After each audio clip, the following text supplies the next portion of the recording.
Tayo katatapos lang ng evangelical mission. Kakain tayo 10 kasama natin si Kailin.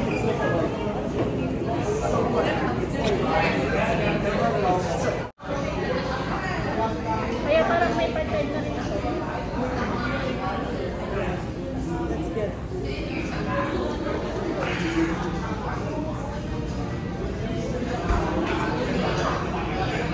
Saan mo yung Jenny?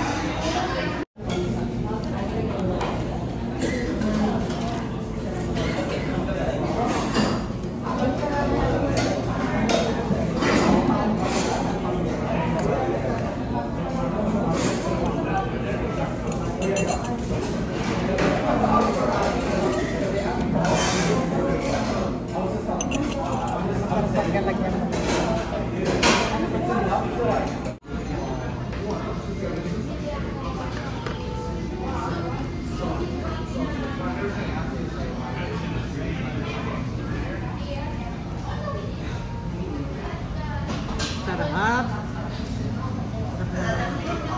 Let's eat. Mainit.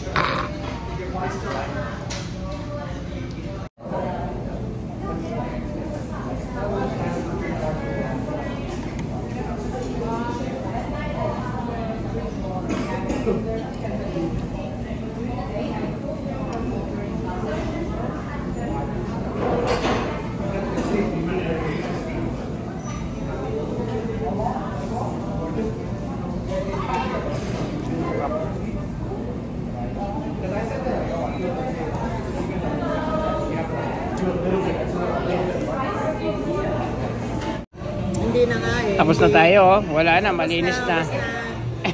Ligpitan na. Uwi na tayo. Tara, uwi na tayo. Bye-bye po. Bye-bye.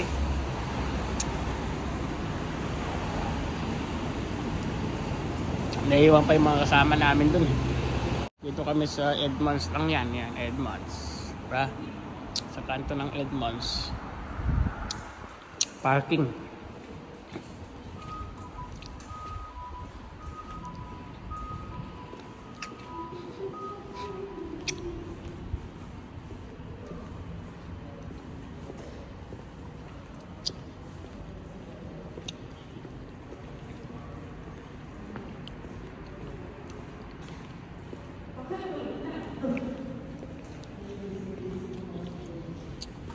Lunes na naman bukas. Yo mga kapalin, Maya Payaldo, Kekongan. Gagawa tayong video. Idudugtong lang natin yung video natin ngayon, yung video natin kagabi na pumunta kami sa pamamahayag tapos kumain kami sa Vietnamese po. Ngayon, alas 10 na ng umaga, malamig na dito sa amin. Nakakatamad ng bumangon.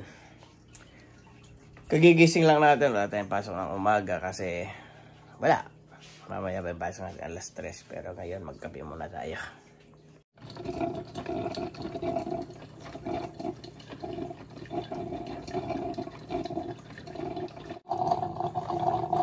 Yan ang kape natin ngayon, black coffee. Di na tayo nagkakape ng instant na may sugar tsaka milk. Nagbawas na tayo ng asukal natin mga kabalin kaya nagmacho-macho na tayo. Diba? Hindi na tayo nagsusugar. Madalang na lang akong mag soft drinks, mag candy, mag tinapay na may matamis. Wala na.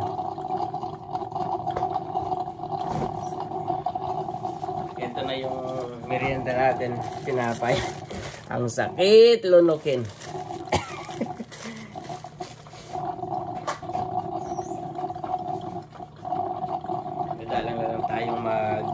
Sugar kasi inano tayo ng doktor na bawasan natin ang sugar kaya kung tatantyahin mo yung sugar na binawas ko sa katawan ko siguro nasa 90%. Ang pumapasok na sugar na lang sa akin yung kanin, pero yung kanin binawasan ko rin, ano na lang yung half cup na rice, bawasan mo pa ng konti yun. Ganun na lang karami yung kanin na kinakain ko, more on meat na lang ako. Tapos ganito.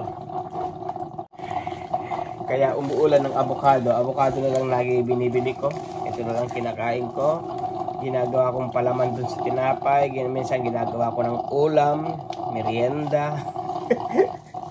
Ayan to sabi na pumayat daw ako Nag-lessen ako ng sugar. Masakit sa yung maganda naman benepisyo, medyo magandang matulog, masarap matulog. Hindi ka agad napapagod. Kahit magtrabaho ka ng maghapon, hindi ka anong pagod. Parang parang mayroong bunga, may binunga yung ginawa kong pagbabawas. Matagal na. Siguro 2 buwan na. Pero hindi naman yung totally ng sugar. Lang. Parang basta nagbawas lang, hindi naman pwede wala kang sugar, di ba?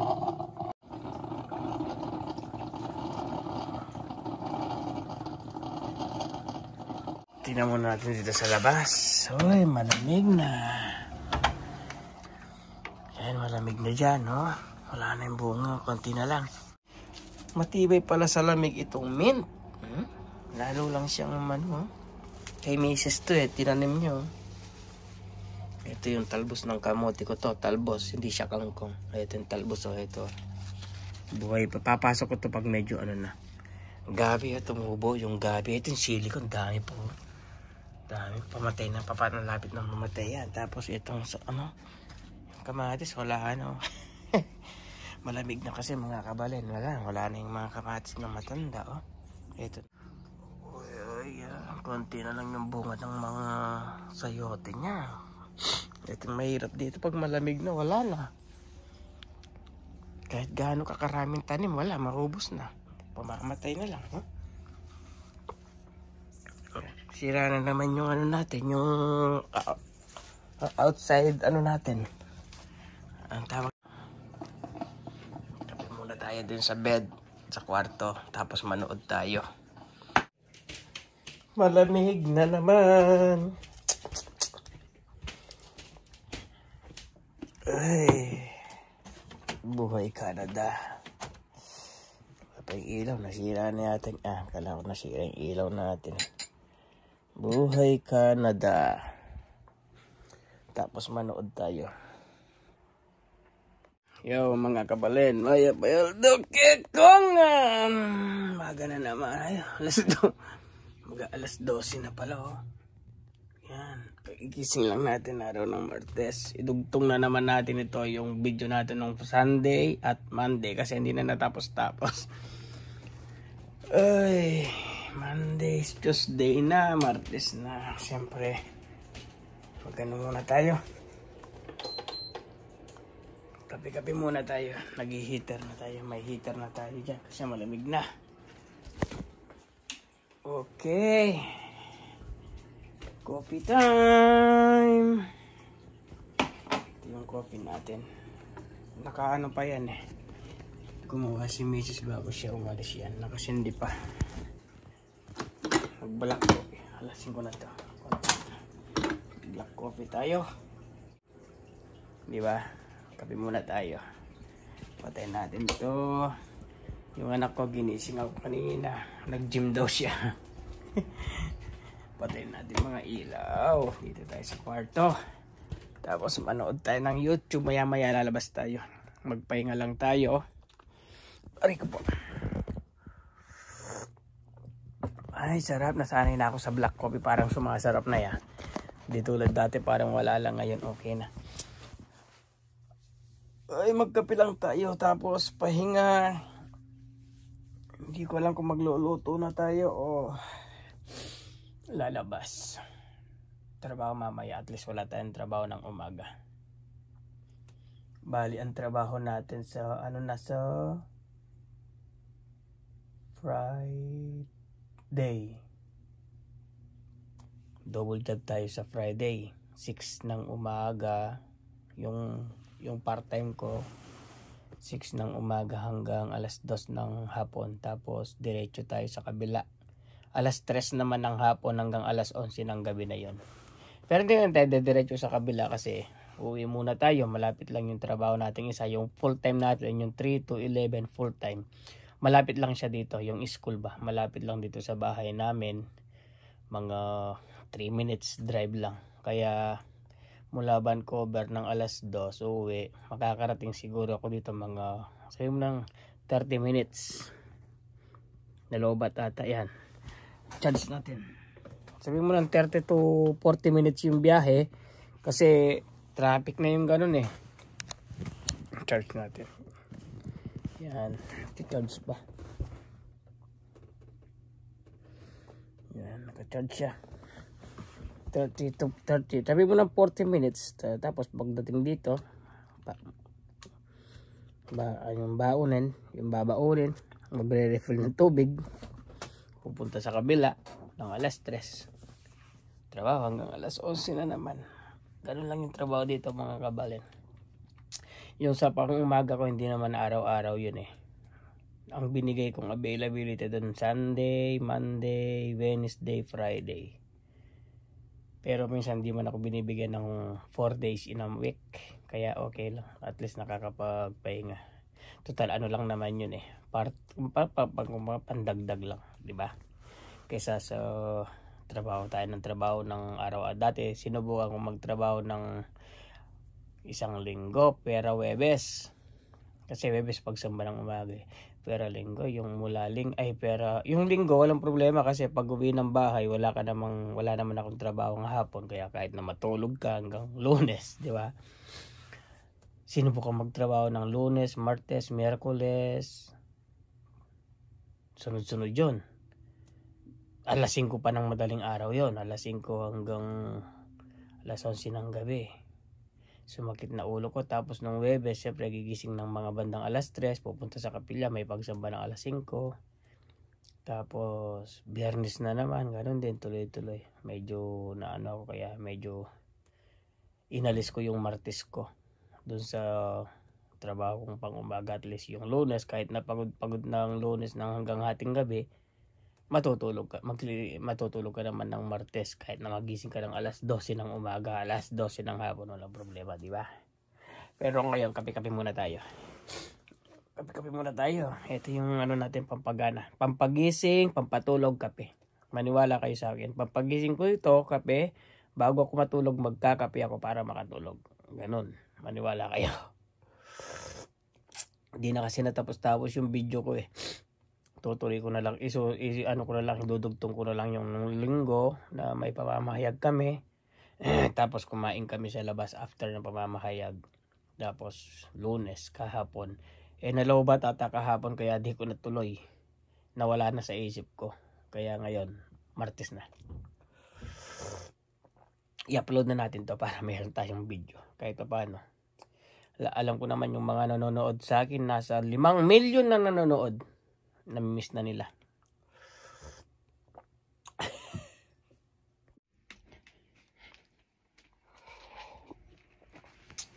Lalabas sana ako eh.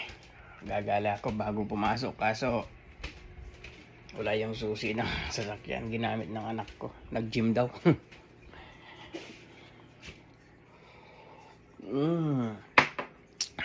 Nakabalen, nagdepros ako ng 2 ulam. Hindi ko alam kung anong lulutuin ko. Kung itong tilapia o chicken.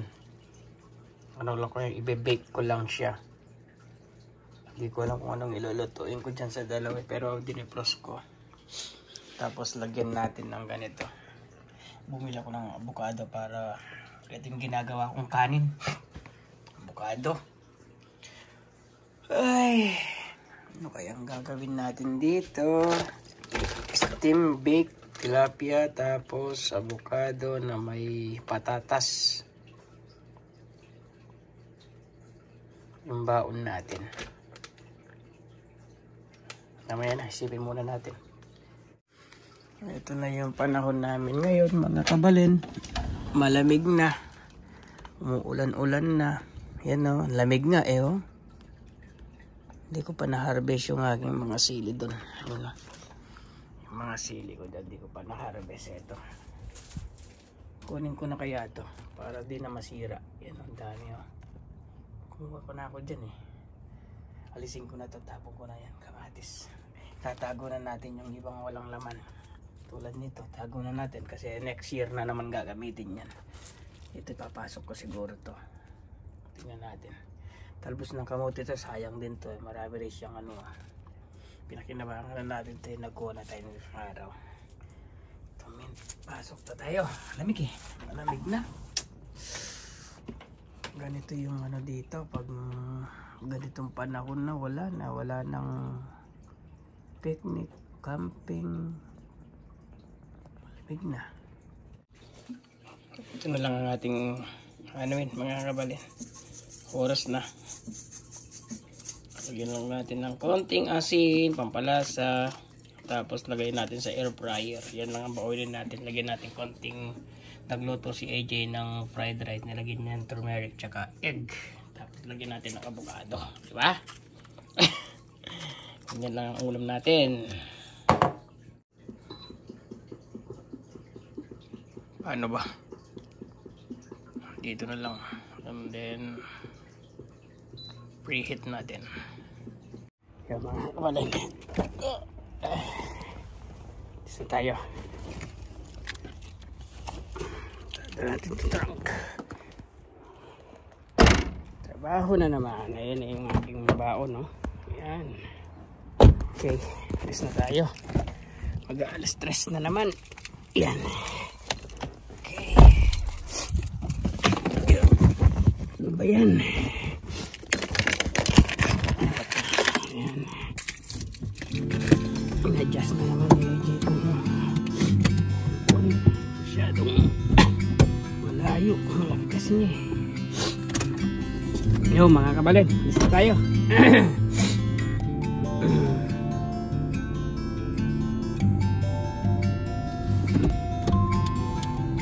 Okay.